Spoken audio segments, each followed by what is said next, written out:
Well, hello tubers, and Happy New Year. Happy 2021. Dr. Joe here, another episode of Dr. Joe's Layout. Went away for a couple of weeks during the holidays, up to Idaho to see my mom, and then over to Walla Walla, Pendleton to see family. Back now, and for the next couple of weeks dedicated to working on the railroad. So where am I? Well, you can see that I got a Christmas haul. Just like Trigoglin, I got a Christmas haul here. A whole bunch of track. I don't even know where to begin. I laid down a temporary layout. This is not going to be the final layout, not by any stretch of the imagination. Although I think my two main lines here will stay. I may move them in a little bit, because whenever I get close, my gut knocks over a train or two. But you can see I've got a whole selection of track, Kato track. I bought a bunch of it from Fifer Hobby Supply down in Las Cruces. And then on another haul from the Wonderful World of Trains in Ogden, Utah, Dale Spalding, my buddy over there, gave me a deal, nice discount. So I built here in the foreground, just to store some of my cars, rolling stock and some of my locos. I built just a small temporary yard, working on it. From Wonderful World of Trains in Ogden, I got this beautiful UP excursion set, $350, worth every penny, plus the two tenders that usually go with the steam locomotive, but for now I'm towing it with a diesel. I also got that little Amtrak and the Amtrak starter set from Kato. And then, of course, I already had the gondolas and those intermodal units as well.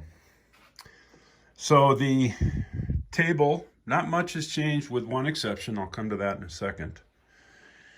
I've worked on working on keeping it as level as I can. So I'm kind of still sanding. That's why the sander is here. I'm still sanding out some rough spots. But the big acquisition, of course, my birthday gift, was the Digitrax. I can't remember which one this is, what model it is. I want to say it's the Zephyr. But it came with this wireless DT500 duplex throttle. So for the last couple of days since we got back, I've been working on stringing my LocoNet cables so that I can attach them then to these panels. And I got 4 panels, one on each side of the layout. Don't really need them with a wireless throttle, but I wanted them just in case someone else shows up. You can see the yellow cord there is my LocoNet. Man, that's tough work. I used Cat5 Ethernet cable and had to do the RJ12 connections manually. And if you use Digitrax, you know what that is. So down here, I'm still running the whole system by DC. But I have strung my DCC, bus underneath the layout, and that's this blue and, blue and white cable. This red and white is my temporary DC power bus. So the DCC bus is in place, it just isn't activated yet. Well, here's the big addition. I think in the last update I showed you that I was working on this extension. So it extends from here and goes up to the wall. And there's a mystery, what I call the mystery extension, back inside the utility room back there. And there's just a large curve for now. The plan, to the extent I have one, is to take this crossover and put it right here so that when trains emerge from the tunnel, and for the most part they'll be going this way, I can throw the switch and direct the trains such that they go in one way, but they come out a completely different way. So that's what's going to happen with that double crossover.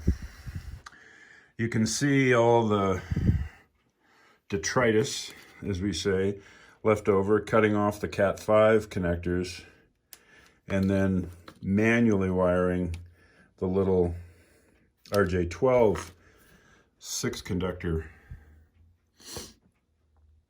jacks, or conductors, I guess. What would you call them? Plugs. Anyway, so back here I'm working on, I'm not sure, but I want to be able to bring a second line into my yard, and I'm working on that now, and I'm not sure how I'm going to accomplish it. And again, none of this is permanent. I'm just playing around with radius and the various parts that I have. Over here, I've taken apart some viaduct track because I'm not going to use the viaduct stuff that I bought. I'm not going to use it. But the track snaps out of it, and you can use it just like regular Kato track. What else? You can see over there the turntable that I got from Fifer Hobby Supply. That's the Kato electric turntable. It works with DCC, although I don't know how I'm going to wire that just yet. And I'm thinking that that's going to end up down in here somewhere. Ultimately, throughout the middle will be some terrain, hills, tunnels, a small city, some residential, that kind of thing. There's another shot of that extension. And real happy with how that worked out. I did have to put in a little gusset here, I guess you might call it, to accommodate this curve. I knew I would, I just didn't know how big it was going to be. And here you can see another Digitrax panel. As I say, there's 4 of those throughout the layout. Got some bridges off of eBay, and one of them I think came from Fifer. I'll be using those in the middle of the layout somewhere. I don't know what else. Oh, I got some Atlas track. You can see it there, unconnected, and some cork. That's flex track, and I want to experiment with that because Kato doesn't make flex track, and there are times when I need to incorporate some curves for which Atlas flex track will work. This here is a transition piece that takes you from a regular Kato end and allows you to marry up on this end Atlas track, flex track in this case.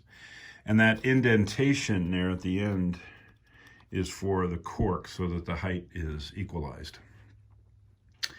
I don't know how many switches I'm going to end up having. I've got right now 6 controllers. I need to buy about 5 or 6 more, but I think I have now in stock 20 switches, so more than that will probably end up being the case. We'll see.